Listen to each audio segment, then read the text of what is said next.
I'm Alexander Larson, a risk manager. In this series of episodes, I caught up with Paul Edge, who's based out of Portugal. We discussed all things blockchain, cryptocurrencies, including his own stablecoin that he developed. In this episode with Paul Edge, we discussed the weaknesses of blockchain. We also discussed the difficulty of actually implementing blockchain and what it's going to look like in the future, and of course, the controversial topic of the perceived environmental damage it creates. This is Risk Managers Getting Coffee.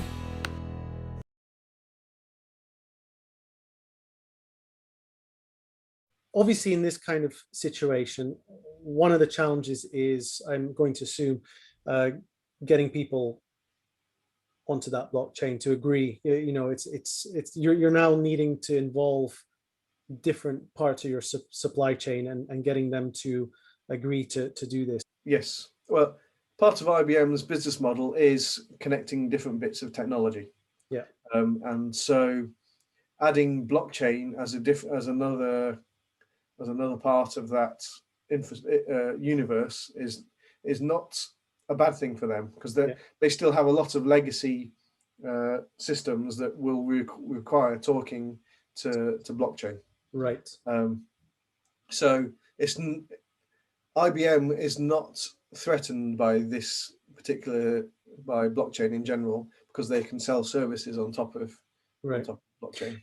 And so just as an example, going back to the trust issue of we still need them to put the correct data in, are there solutions that can, again, eliminate the human error things? Could you attach like chips to products or anything like that would interact with the blockchain? One very simple thing to do is have a QR code, right. A sticker with the QR code on it, stick it over a lorry, and then you can see that that sticker's been tampered with or not. Yeah. And you can identify using the camera what that QR code is. And that's nothing more difficult than having a sticker. Right. You can get more complicated and have live chips or RFID chips. Right. Okay. I'm thinking things like temperature sensors and so forth as well. That could essentially be written to the blockchain, so that if you know that one of your suppliers, we suddenly have all this rotting veg once supplied.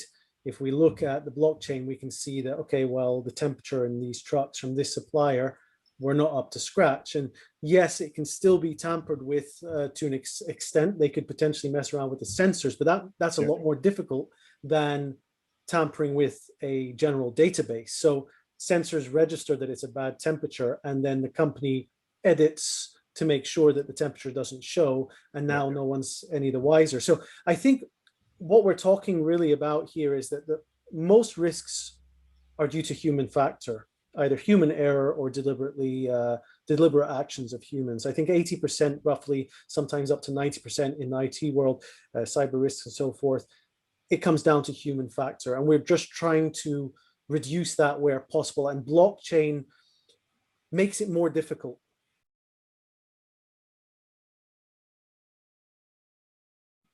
Okay. At the moment, there's very limited space on a blockchain for data. And there's also, it's very slow and very expensive. So those three things need to change. You need to be able to not necessarily store data on the blockchain, but you need to be able to say that I have this data, and it's the blockchain needs to be able to say that this data exists. One way to do this is to use zero knowledge proofs, which is a way to encode data and allow that data to be queried in a. You can encode that data in a small volume, put that on the blockchain, and get a blockchain entity to say, did this transaction happen? You don't need to say what the transaction was. Mm-hmm. You don't. If you can still keep the privacy of the customer but what you do have is the hash of that transaction, the summary of that transaction.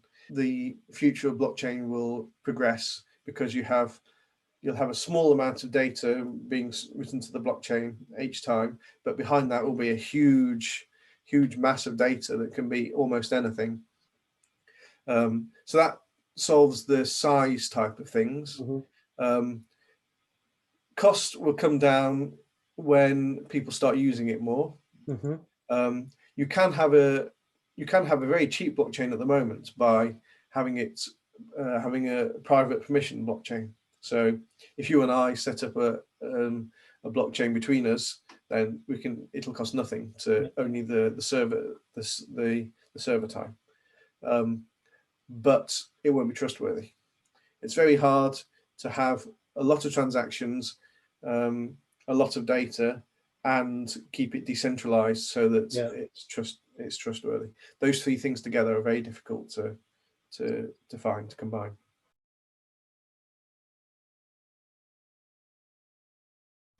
And so obviously there's been some challenges recently in terms of the amount of energy consumption, specifically around Bitcoin, but obviously other blockchains are finding the same. Bitcoin doesn't produce anything useful with its computations. What it does do is create trust with those competitions, because you're basically using electricity to create trust. Other financial systems also use energy, but that doesn't mean that the new system that you create needs to be very wasteful. Yeah.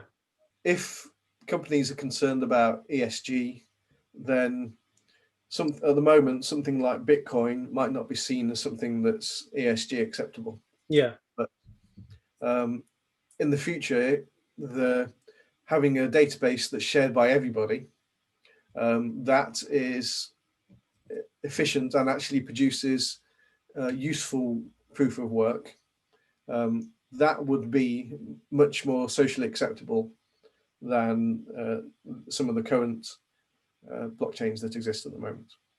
So your suggestion is that the biggest issue is not so much the energy consumption, but the fact that there's nothing useful coming from that energy consumption.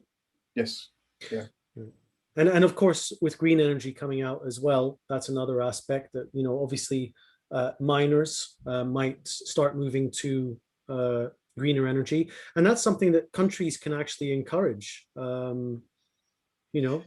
might be if there's excess energy, like Iceland has a large amount of Bitcoin production because it has lots of geothermal energy. It also has aluminium smelters because you need a huge amount of heat and energy to melt aluminium. So in terms of if there exists excess energy, should that be used for Bitcoin, or are there actually other energy intensive things like creating hydrogen or melting metal? Is it the best use? And there we come back to that question of what is it actually doing? Yeah. Is it useful? Yeah. Okay, great. This is Risk Managers Getting Coffee.